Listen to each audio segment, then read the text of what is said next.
Hey, welcome to Jimmy's Records and Tapes. This week we're talking about my 5 favorite songs from bands I don't really care about. We've got it on vinyl, CD and cassette. We've got pop, rock, heavy metal, punk, funk, rap, and new wave. All sales are final, but you'll never regret all the music you get at Jimmy's Records and Tapes. I'm loving music again.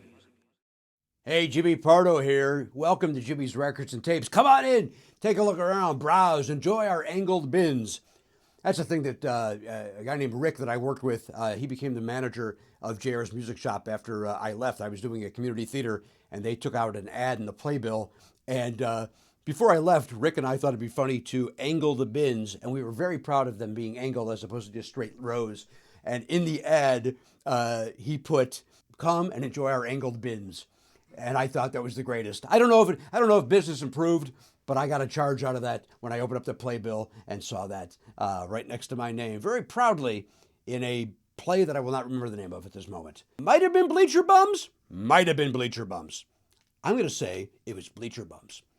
Hey, here's what I'm talking about this episode. I'm talking about my 5 favorite I'm talking about songs by bands I don't care about. Like bands that yeah, fine, whatever. Or outright hate. But they all have one song that I go, you know what? You can't deny that's not a bad song. That's a great song. For me, you might go, you know what? I don't like that band, and that's still a crap song. I get it. I get it. All right? Let's back up a little bit. Let's back it up. Number 5, and I think this is the one I'm referring to, that you're going to say, nope, crap band, crap song. And I don't know if you're wrong, and I don't know if you're right. So here's the thing. It comes off of a 1984 album called Shout at the Devil. It's Motley Crue's Looks That Kill. That's a pretty good song. You got the looks that kill. That kill. You got the look that. See, that look that. Again, great version. If you're a Muppet.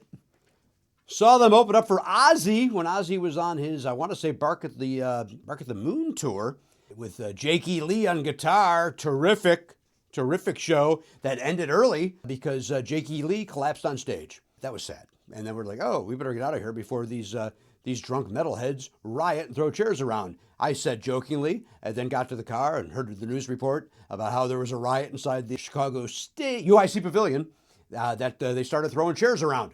My spidey senses told me, let's scram. I then saw Motley Crue many years later at the Kia Forum, and I was afraid for my life. A lot of testosterone, a lot of anger. Also, Tommy Lee does a thing, and I understand he does it to this day, where he comes from behind his unnecessarily revolving drum kit. Hey, he goes upside down. Don't give a shit. Play your drums. He comes out from behind it with a camera that they put on the big screens, pointing them at girls, telling them to lift their shirts. And with the crowd cheering it on, and if the girl won't do it, he gets the crowd to yell at them. And that was the most uncomfortable moment in the history of me being at concerts. And I've seen Barry Manilow. Why does he get hurt in this? Seriously, why does Manilow, of all the things, of other people that you've seen, why does Manilow get hurt? I don't know. I just don't know. There's the first thing. I've actually seen Manilow 3 times, and he's fantastic. I know that. So then why did you have to bring down Manilow?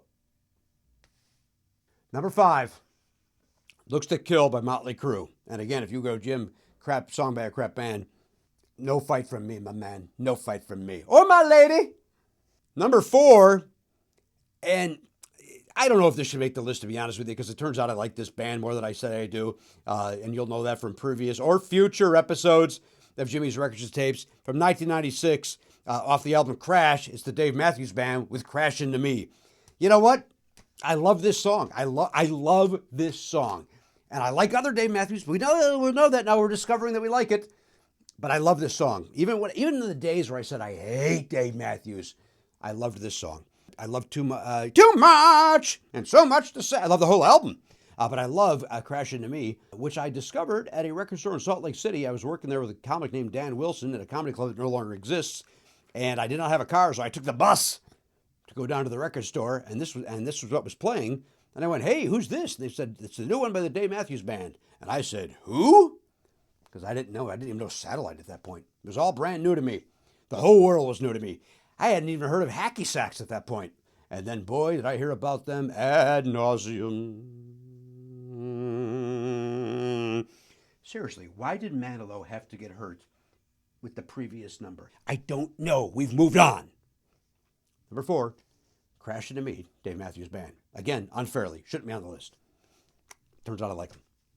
Number 3, I always called them the most overrated, underrated band. I think they're fine. I'm talking about Big Star. I know some people that they think they're the great. They think Big Star is the greatest band of all time. I like them. I like them. Do you understand? I like them. I'm not over the moon about them like other folks are. But the song 13 is phenomenal. And I agree. On paper, I should love everything about this band. For some reason, they just miss. Other than this song, they just miss for me. But man, this song, great, just a great song about adolescence. And if it doesn't bring you back to being 13 years old and riding your 10-speed bicycle to go to Michelle's house, hoping that you're going to make out for a couple of minutes, well, something's wrong, man. Something's wrong with you. Great song. Alice Chilton, of course, was the headed up this band. He was also, when he was 16 years old, he was in the Box Tops, and they did that song, "Get My Baby, She Wrote Me a Letter." Great song. That's a great song. Again, on paper, I should love Big Star, and I don't, and I'm sorry. I'm sorry to all you hipsters that tell me every single day that I walk on this earth that Big Star is the best band that should have been. I'm sorry that I just can't get on board, with the exception of 13. And you know what? I usually welcome emails. Save them. Number 2, boy, these guys are popping up on a lot of episodes of Jimmy's Records and Tapes throughout the years. Sound of Silence by Disturbed. I'm not a big Disturbed fan, but boy, this song is great. Again, specifically the version they did on Conan. It's haunting. Not going to waste a lot of time talking about it. Number 2, great. All right, fine.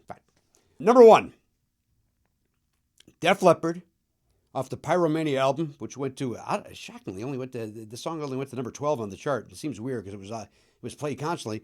I think this song is phenomenal. I think it's great. Photograph. I think Photograph is a great rock and roll song.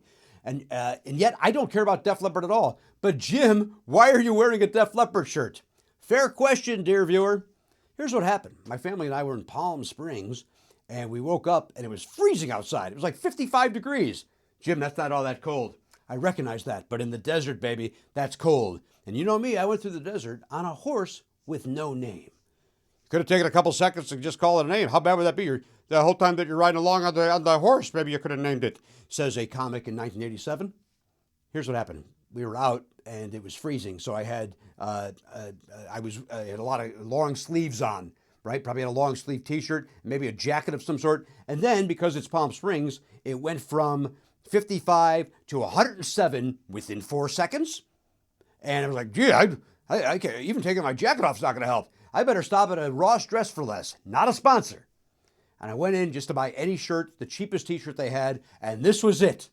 This was the cheapest T-shirt they had that I wanted to wear. Yes, I could have worn the, FBI, the federal boob inspector. Ha ha, that's funny, Uncle Tim. Shut it. Anyway, that's why I got a Def Leppard T-shirt. But I love Photograph.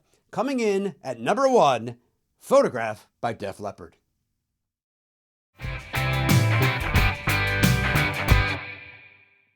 Hi, it's time for Jimmy's Choice. You know the drill. I welcome you into this segment, and then I say, you know the drill. Way too often. I use that phrase way too often. You know the drill. Here's the truth. I don't use it very often. I only use it here.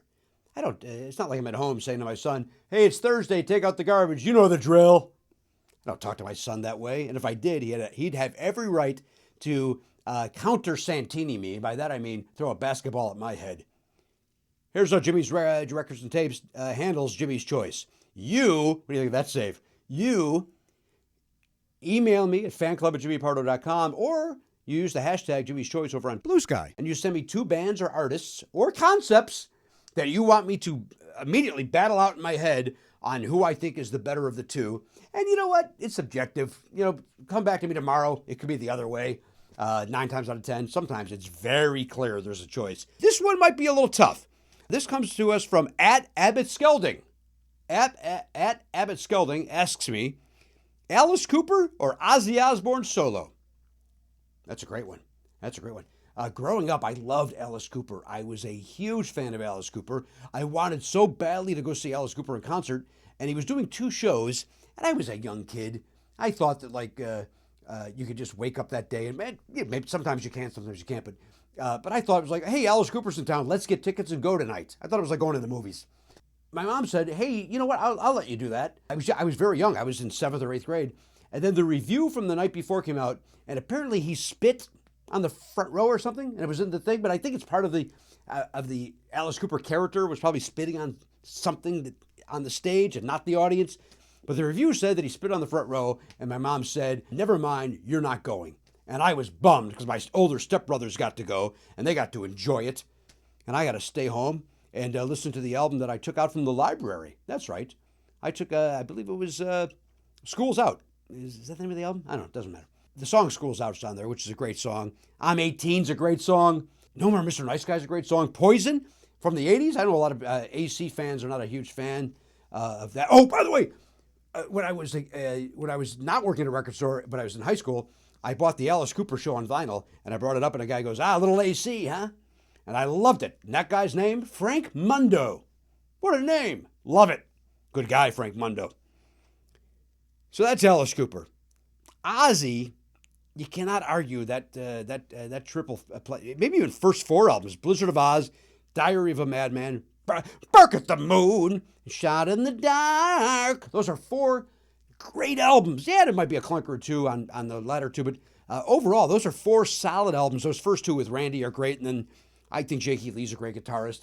So those are great. Flying High Again, I Don't Know, Crazy Train, Over the Mountain. I mean, those are classics. Those are classic. Crazy Train. I mean, Crazy Train? I mean, everybody. My dad knows Crazy Train, and he doesn't listen to music. So, if I'm doing Alice Cooper versus Ozzy Osbourne solo, and we know I've met Ozzy several times, and to this day, he doesn't remember a second of that, and why would he? And they were both very brief. Hey, Ozzy. And then he signed my Ultimate Sin album. I called it Shot in the Dark earlier. It's called Ultimate. The album's called Ultimate Sin. The song is called Shot in the Dark, the 4th album. I'm going to go with Ozzy.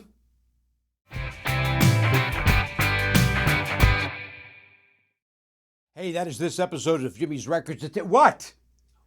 I have already apologized for that. I don't know why Barry Manilow had to get hurt earlier. I like Barry Manilow. I've seen him 3 times in concert, and it's been a joy each time. He's an entertainer. Get off my ass! I thank you for watching. If you liked it, subscribe, hit the bell, tell your buddies about it. Go over to Spotify. We got a playlist over there. Just look for Jimmy's Records and Tapes. Follow me on Blue Sky at jimmypardo.com. While that's still a thing. And, of course, I host the award-winning podcast, Never Not Funny. Thanks again. Until next time, the record is in its sleeve.